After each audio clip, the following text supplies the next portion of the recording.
Soy Daniel Alcoba, autor de literatura fantástica, y voy a referirme a los fundamentos, digamos, de mi obra, mis primeras, mi primera motivación o gran influencia.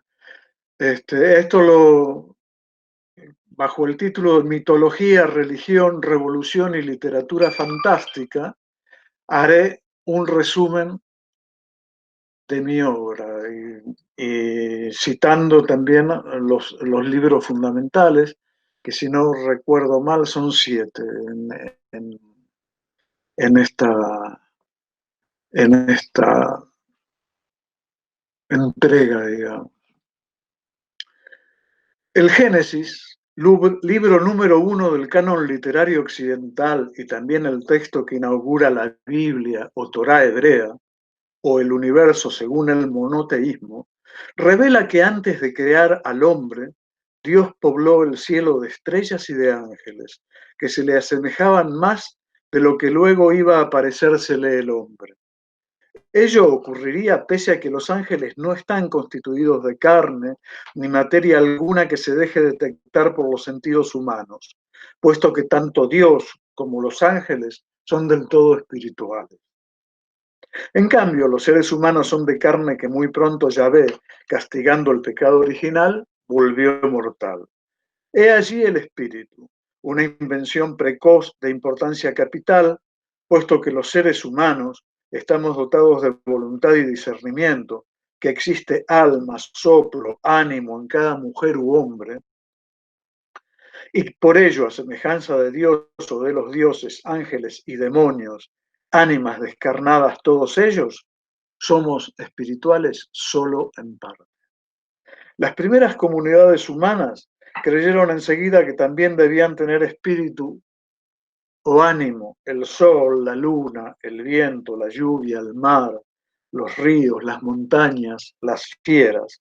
Y la fe en esas hipótesis es el fundamento de las primeras religiones, el animismo, la idolatría y el totemismo que perduraban en el espacio-tiempo bíblicos y en Europa, aún en la Edad Media y el Renacimiento. Estas primeras invenciones constituyeron la primera literatura fantástica, mitos operativos al servicio de religiones o ideologías históricas que evolucionaron para engendrar cultos diversos, de caer en mitología, apostasía herética o magia ceremonial. En la antesala de la historia, hace unos 15.000 años, las comunidades que habitaban cavernas y palafitos ya imaginaban que las ánimas de los muertos vivían entre las sombras subterráneas o submarinas y que ambos dominios pertenecían al mal, a la muerte. Este mundo inferior, ínferos, estaba poblado por las ánimas invisibles de los antepasados de la familia, tribu o nación. En el presente, solo soplos desprovistos de forma visible, pero cargados de historia y afecto. Fantasmas hambrientos que amenazaban a sus descendientes vivos con regresar del mundo subterráneo para devorarlos. Al principio, los familiares sobrevivientes quisieron aplacar los espíritus difuntos con rituales más o menos secretos que con la evolución crecieron para constituir cultos funerarios, magia, religiones y literatura fantástica. Esta última, al principio, se reducía a un solo género, la mitología cosmos teogónica, donde están incluidas cuantas astrologías, demonologías y angelologías en la historia de la literatura han sido. Pero ¿qué es el espíritu? ¿Esa sustancia que compartimos con Dios, los ángeles y los demonios? La definición más diáfana son los 2 primeros versos del Evangelio según San Juan. En principio era la palabra, y la palabra estaba cerca de Dios, y Dios era la palabra. Esta estaba en el principio junto a Dios. El evangelista está diciéndonos que el Espíritu, tercera persona de la Trinidad, es la palabra. Y también que no se trata de palabras cualesquiera, sino de una palabra de tal calidad que es en sí misma el propio Dios. Y así se nos revela Elohim, según se denomina al Creador en la tercera palabra del primer versículo del Génesis. Al tiempo de redactar San Juan o su constructo, el Evangelio epónimo, todavía Dios era un texto a escribir. En principio, las dos primeras palabras griegas del Evangelio según San Juan repiten el arranque en hebreo arameo del Génesis, de la Torá, la Biblia, el universo, Bereshit, Bereshit, en principio. Juan se refiere al estado anterior a la creación de los cielos y la tierra. Un texto de la Cábala hebrea explica estas fantásticas circunstancias. 2000 años antes de la creación del mundo, las letras estaban ya ocultas y el santo, bendito sea, las contemplaba y se deleitaba con ellas. Cuando quiso crear el mundo, todas las letras se presentaron ante él. Zohar, primero, 2b. La creación del universo se realizó con el empleo de todas las letras, del alefato, alfabeto hebreo arameo, por parte del Creador, que de toda evidencia no puede haber hecho otra cosa que componer el universo a medida que narraba la Torá. La ordenaba, la gritaba, gruñía y a ratos la cantaba. La palabra, que era Dios mismo desde el principio, es el discurso escrito en hebreo con todas las letras cuadradas, arameas, que como muy bien explican los rabinos talmudistas y cabalistas, además de servir para la composición de morfemas, semantemas y fonemas, tienen valor numérico, como se puede ver en el alefato. Los números servirán para la creación de una gnosis cabalística judía en el período alejandrino y la Edad Media, además de una magia numerológica que compartieron también las comunidades cristianas y gentiles que no vacilaron en traducir los valores fónicos del alifato en sus propios alfabetos. Todos los géneros literarios del pasado, pre-segundo milenio, 1001 antes de Cristo y anteriores, confluyen en el Pentateuco, en Bereshit de la Torá, cuando Elohim, el primer día, creó los cielos y la tierra componiendo palabras hebreas. Sí, el universo se compuso igual que un libro, tal como narra el libro. Que no es verosímil que 2000 años antes de la creación del mundo Dios haya contemplado las letras y se deleitara con ellas, porque antes de que se compusiera Génesis no había noche ni día ni tampoco tiempo, hechuras posteriores. Esos obtusos escrúpulos están machacados por los textos bíblicos. Un salmo de David nos recuerda que las almas, corazones de todos los hombres y mujeres de la historia fueron creados al mismo tiempo por Dios, también en principio, y que en el presente el creador simultáneo de todas las almas atiende a cada una de las obras. El espíritu, ajeno tanto a la materia como a la carne, no pertenece a la categoría de los 2000 años, sino a la eternidad, como todos los mundos o universos morales. En la Biblia no se construye un universo racional, regido por las leyes lógicas del ser, sino un universo ético en armonía con las normas del deber ser moral. El espíritu es tan ajeno o extraño a la muerte como el tiempo. Carnalidad y temporalidad, que puede leerse mortalidad, más afabilidad o expresividad verbal, son los tres atributos de los seres humanos. En cambio, en el mundo de los espíritus puros, nadie se expresa verbalmente. No habla ni escribe ni Dios siquiera. Este es palabra o logos, pero no quien la dice, ni siquiera quien la pronuncia. Afabilidad y palabras que para traficar o entenderse con los espíritus o el espíritu en ningún caso pueden ser ágrafas. Espíritu es escritura que perdura. Todas estas reflexiones vienen a propósito o son el fundamento de dos ensayos que paso a resumir, a esquematizar a continuación. En primer lugar, el ensayo Diabolus, cuya primera edición de Minotauro es del año 2006.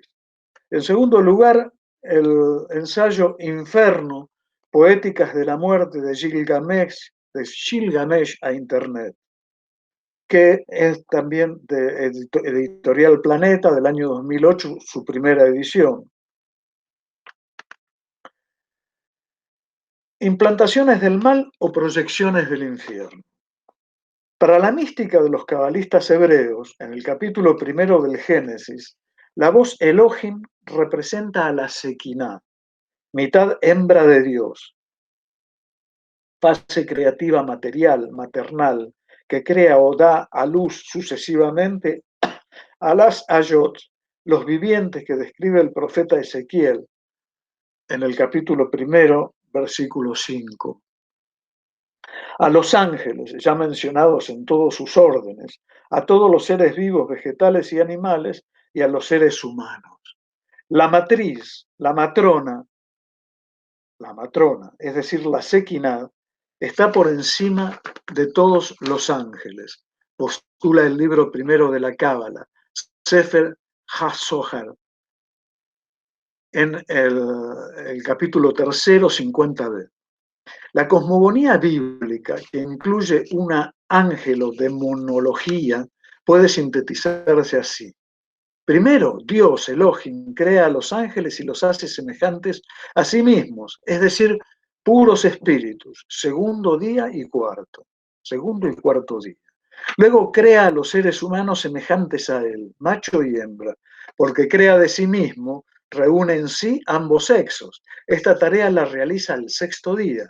Dios tiene un aspecto masculino, que es el más ostensible, y otro femenino que lo es menos, Sequiná, porque no se habla de ello fuera del capítulo 1 del Génesis, o Génesis sacerdotal, o Génesis S, y de los libros cabalísticos. De ahí que los tres monoteísmos, judaísmo, cristianismo e islamismo, sean patriarcales. Dios sitúa a los seres humanos en el Edén. Estos lo pierden como castigo por haber transgredido el mandamiento del Creador, pero también a causa de la acción del espíritu del mal que se opone a la obra de Dios porque envidia al hombre. La prueba de la verdad del acerto anterior es la primera implantación del mal, el pecado original o la caída. Los seres humanos son expulsados junto con la serpiente a la tierra, al mundo. Adán, palabra hebrea y aramea que significa hombre, y Eva, la que da vida o pare, se llevan consigo al mundo la condición mortal.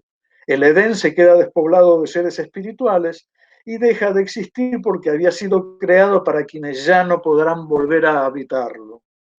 El libro de la sabiduría lo sintetiza de esta manera, porque Dios creó al hombre incorruptible y lo hizo a imagen de su propia naturaleza, mas por envidia del diablo entró la muerte en el mundo y la experimentan los que le pertenecen. Sabiduría, capítulo 2, versículos 23-24. La primera implantación del mal es la entrada de la muerte en el mundo, a causa de la envidia del diablo que induce a los primeros padres al pecado original. A causa de ello, tendrán que experimentar la muerte.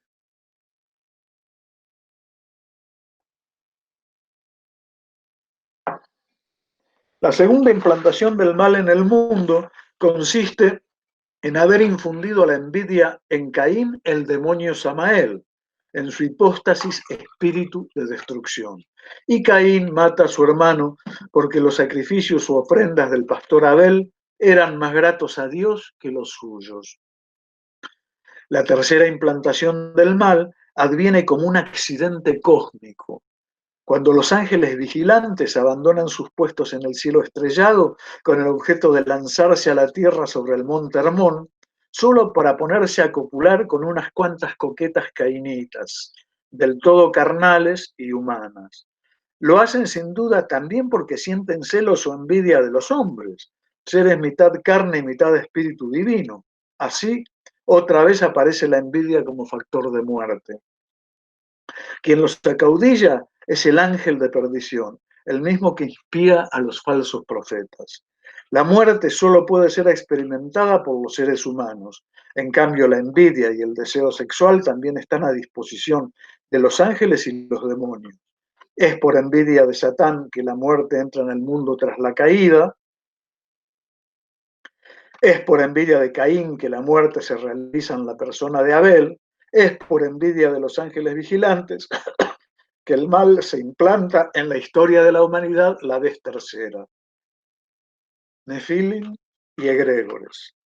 7 generaciones habían pasado desde Adán y Eva, cuando en los tiempos de Jared, del linaje de Set, una considerable cantidad de ángeles guardianes, 200, también llamados vigilantes, se tentó a sí mismo. En primer lugar, ¿qué vigilaban esos custodios? El orden del cosmos, por ejemplo, que las estrellas no se desviaran de las trayectorias previstas por Dios, que los cometas se desplazaran por el cielo como es debido y no a tontas y a locas. ¿Qué tentaba a estos espíritus avisores? Querían hacer con las hijas de los hombres lo que estos solían, es decir, unirse a ellas, penetrarlas, copular, coger, ni más ni menos. Solo eso. Sí, tal es la abominación. Los ángeles vigilantes querían joder con las mujeres, entregarse a la lujuria, y ello a pesar de carecer de carne en absoluto, lo cual es gran prodigio fantástico. 200 ángeles se rebelan no solo contra Dios, que les había encomendado una misión sideral macrocósmica de inspección y control, sino también contra su propio ser o naturaleza espiritual.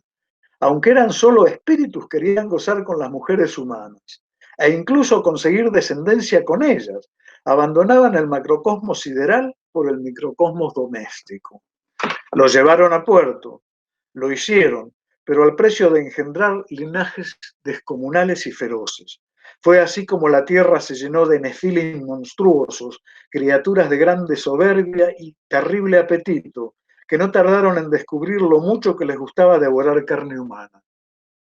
La dieta antropofágica de estos hijos desmesurados de los egregores o ángeles fue tanto más temible porque intentaban aplacar un apetito en armonía con las colosales dimensiones de esos híbridos, cuya estructura era de 300 codos en el momento de nacer.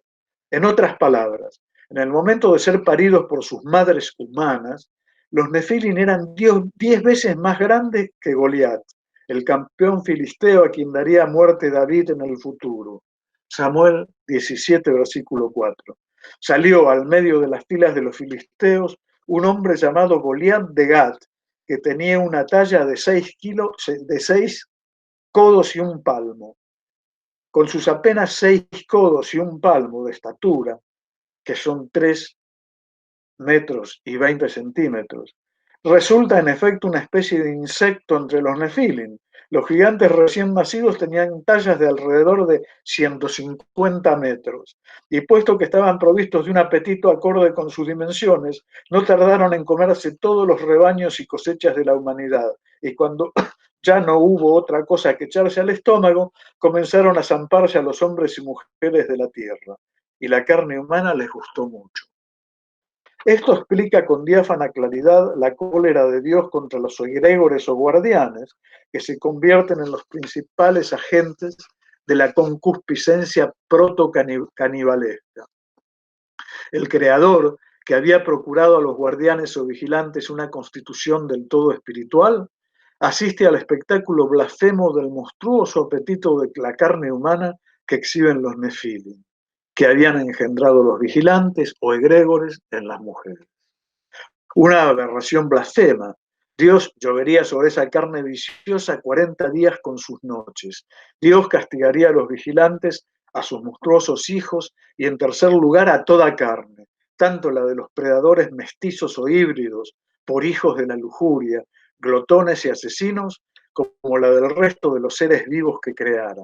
Voy a exterminar al hombre que cree de sobre la haz de la tierra y con el hombre a los ganados, reptiles y hasta las aves del cielo, pues me pesa haberlos hecho. Génesis 6, versículo 7. Esto fue el diluvio universal. la solución radical contra el canibalismo que instalaron los gigantes, hijos de los ángeles guardianes que llegaron del cielo. El diluvio que en principio quiso acabar con toda carne y que de hecho habría acabado con ella de no haber tenido Enoc, un bisnieto llamado Noé, a quien Dios decidió salvar. Las tres implantaciones del mal que postula el Génesis y las tres proyecciones del infierno que esa triple fundación comporta no son sucesos históricos, sino míticos, es decir, poéticos. Están fuera de las crónicas y los calendarios, pertenecen al eterno presente del tiempo mítico, la poesía y la literatura fantástica en su estado más puro. Los cielos e infiernos construidos por los discursos religiosos, con frecuencia en verso, incluidos los cristianos, tardojudíos y musulmanes, son poéticas de las postrimerías de la vida del creyente. El epílogo narrativo del universo ético que es toda religión.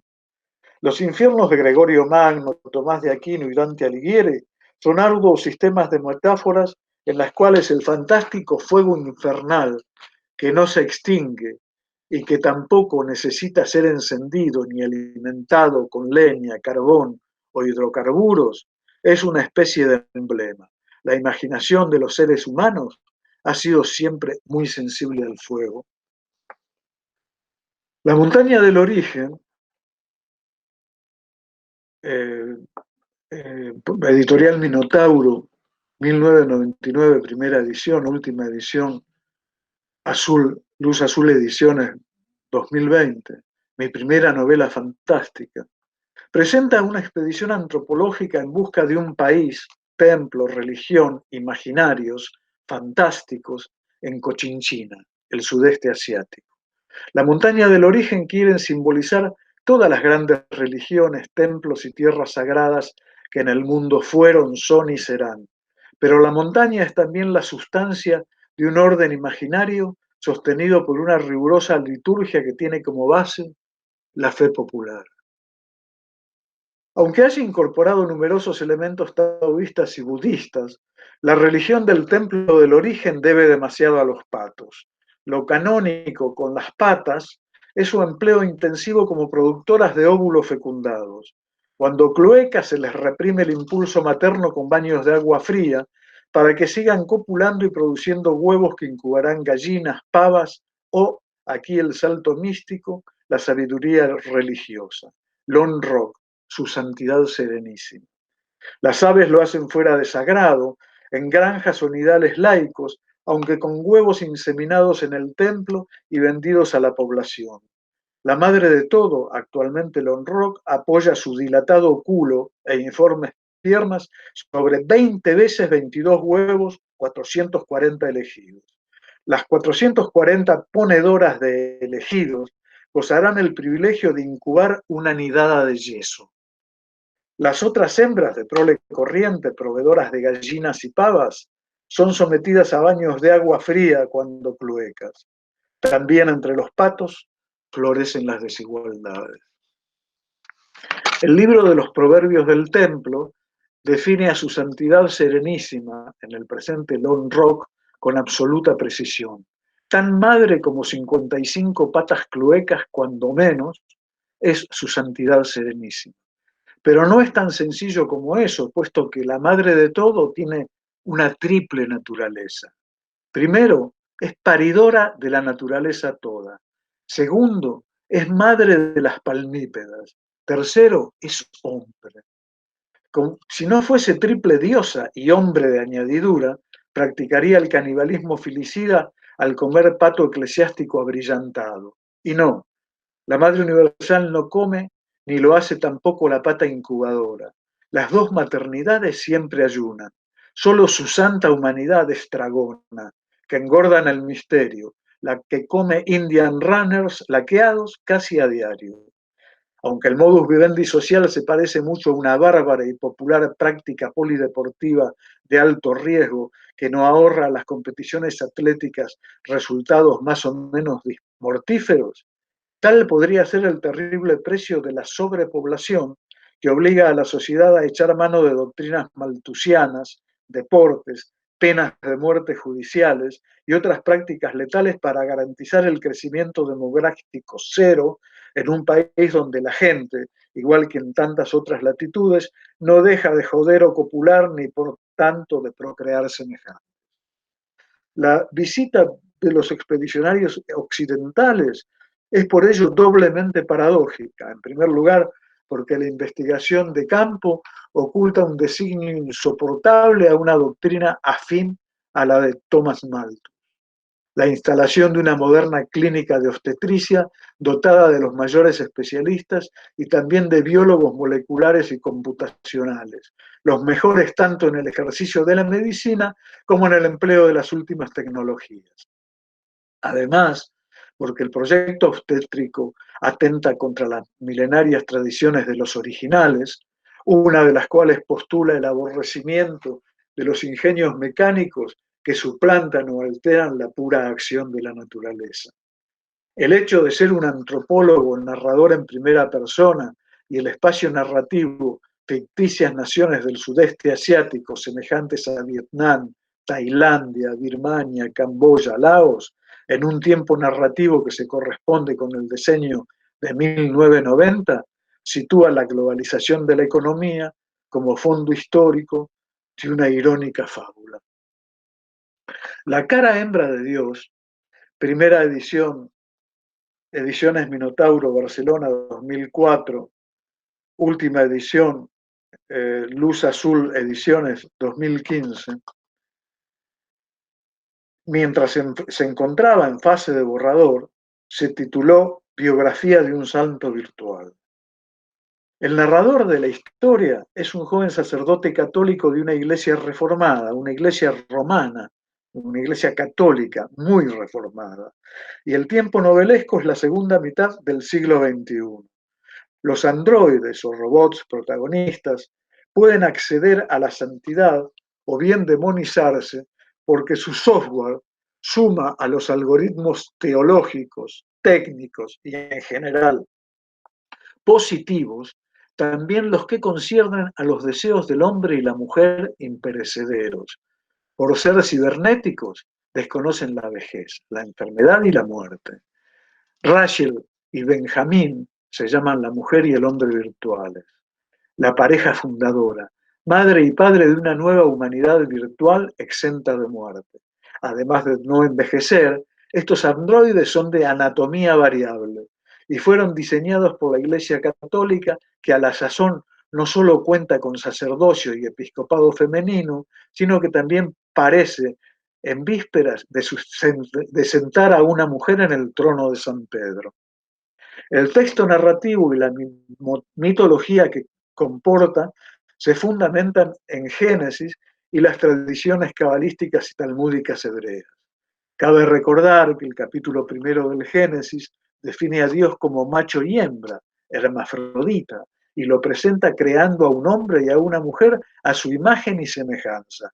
El capítulo segundo del Génesis vuelve a contar el principio con una historia diferente. Un Yahvé masculino que modela una Adán a su imagen y semejanza, pero que para crearle una compañera le quita una costilla al hombre. Todo eso es pasado patriarcal por enterrar en las dos revoluciones que se anuncian en esta novela. La insurrección de las yadacas, mujeres musulmanas de las comunidades magrebíes de la cuenca mediterránea, y la revolución de las romandaluzas, católicas de la península ibérica, que confluyen en un amplio frente feminista con las yadacas y otras agrupaciones menores, contra el patriarcalismo polaco-ibérico y el rigorismo patriarcal musulmán. La Iglesia de Roma, penetrada por la revolución feminista, está a punto de clausurar el período y los rasgos machistas heredados de la Torá y del judaísmo. Dios ha recuperado la condición machiembrada del capítulo primero del Génesis. Esto es justo lo que anuncia el título de la novela, La cara hembra de Dios, que junto con la teología sacerdotal S del judaísmo, propone una feligresía robótica de vanguardia servida y asistida por la industria electrónica japonesa. Pasión irlandesa de Antonin Artaud. Última, segunda edición, Luz Azul, ediciones 2014. La historia tiene 4 narradores. Una hija del alma de Antonin Artaud, Séverine Catin, poeta surrealista, ginecóloga y lesbiana. El enano Zaqueo, que es un personaje del Evangelio según San Lucas. Que es otro alucinado que atormenta al protagonista con delirios, pero de corte demoníaco. Porque el enano Zaqueo es un demonio, según la tradición cristiana. El propio Antonin Artaud también es narrador, cuyas páginas apócrifas afloran en el texto. Y Catí, editora del libro Niña de Luz, de concepción milagrosa, inseminación artificial a Van la Letra, nacida el 1 de septiembre de 1939, es decir, nacida el día en que comienza la Segunda Guerra Mundial. El día en que comienza la Segunda Guerra Mundial, o la invasión de Polonia por la Wehrmacht. El poeta y dramaturgo surrealista emprendió un viaje a la República de Irlanda en 1937, en cuyo transcurso se agravaría la psicosis que padecía. Nadie sabe lo ocurrido en aquella expedición. La historia que se cuenta aquí es imaginaria, aunque hay numerosos autores latinoamericanos y algunos franceses de carne y hueso entre sus personajes que conviven con otros de pura invención poética y novelesca. Artaud estaba aquejado de teomanía. El cuadro clínico se caracteriza por tener el paciente tratos con Dios, demonios diversos, la Virgen María, etc. E interesado en la magia y el esoterismo de raíz judía, cábala hebrea. Artaud viajó a México en 1935 en busca de la última verdad. No la encontró, por eso en 1937 fue a Irlanda a buscarla entre los celtas de la isla de Arán, guardianes del pasado, con un bastón que él llamaba milagroso y que, según la tradición, había utilizado el propio Noé para azotar al demonio Samael, al tiempo de inventar la vid y el vino. Enorme decepción, porque ese báculo o callado o vara mágica que usaran en su momento San Patricio para expulsar las serpientes de la isla de Irlanda, vencer a un poderoso druida que podía volar igual que Simón Mago, el diabólico enemigo de San Pedro, derrotar dragones, convertir sus dedos santos en antorchas, hacer que el hielo ardiera y transmutar la nieve en leche y mantequilla, protegerse de la lluvia y el frío, abrir agujeros en la tierra por donde escapaban las llamas del infierno y el purgatorio y los ayes de los condenados. A pesar de todo ello, el báculo o callado de San Patricio, que parecía más poderoso que el yelmo de Mambrino, y que también habría usado Cristo para derrotar al demonio en el desierto, no le sirvió para nada. En el preámbulo de la Segunda Guerra Mundial, regresó a Francia enchalecado en un chaleco de fuerzas para alojarse en lo sucesivo en cantidad de manicomios de donde saldría muerto.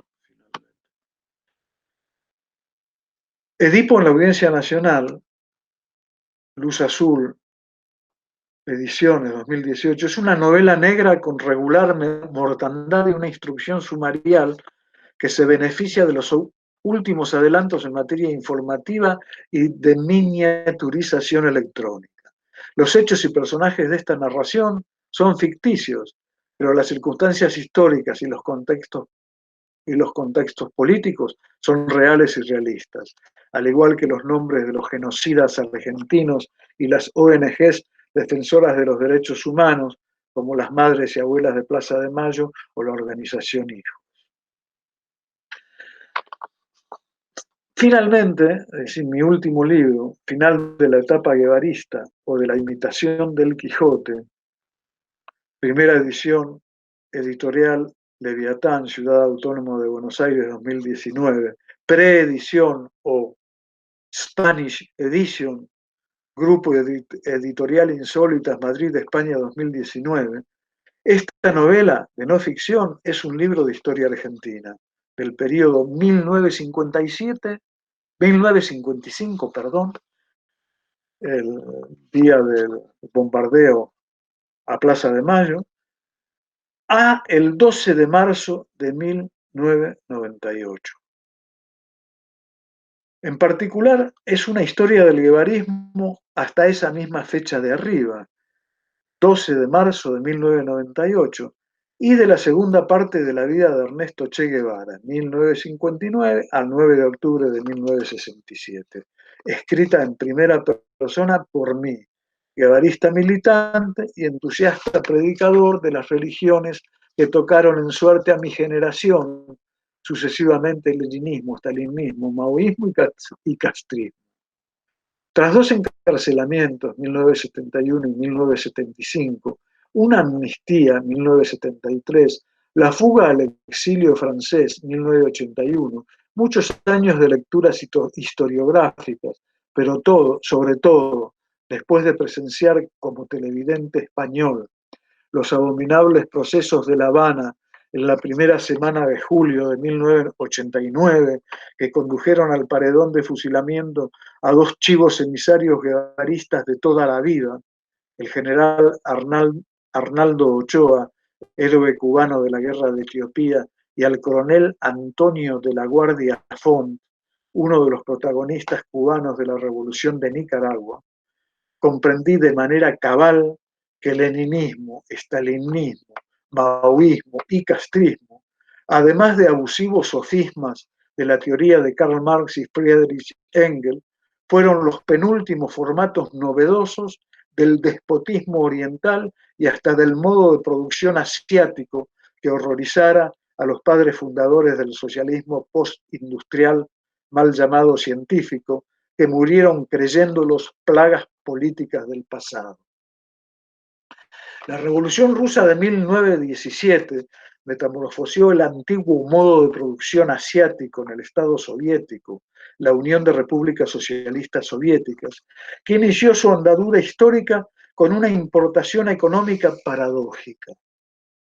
El capitalismo monopolista de Estado del Segundo Reich alemán, que Lenin llamó economía de guerra del flamante Estado socialista, puesto que comportaba la colectivización de los medios de producción.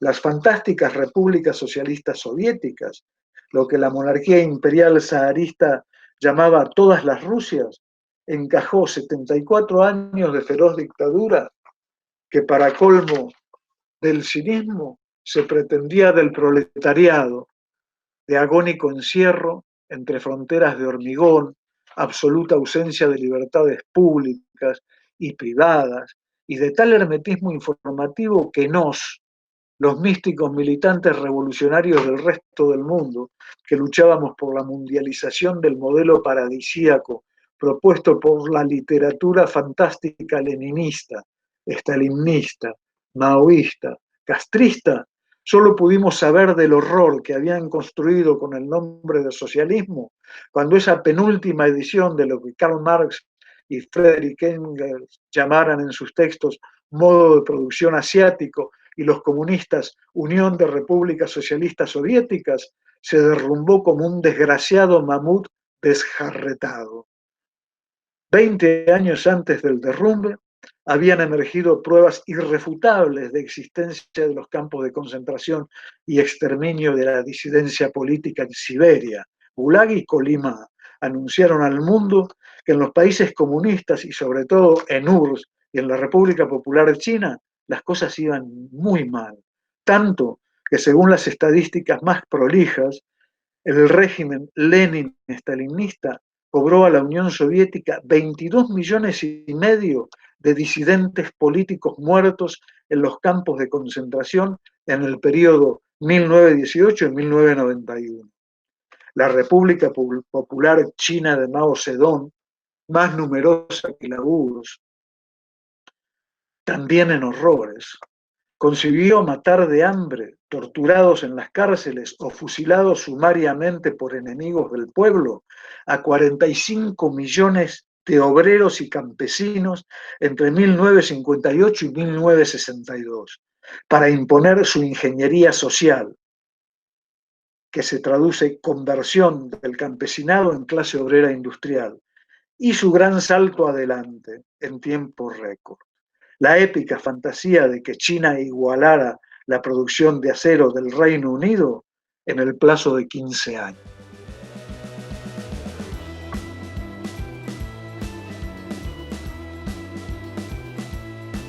Esto es todo.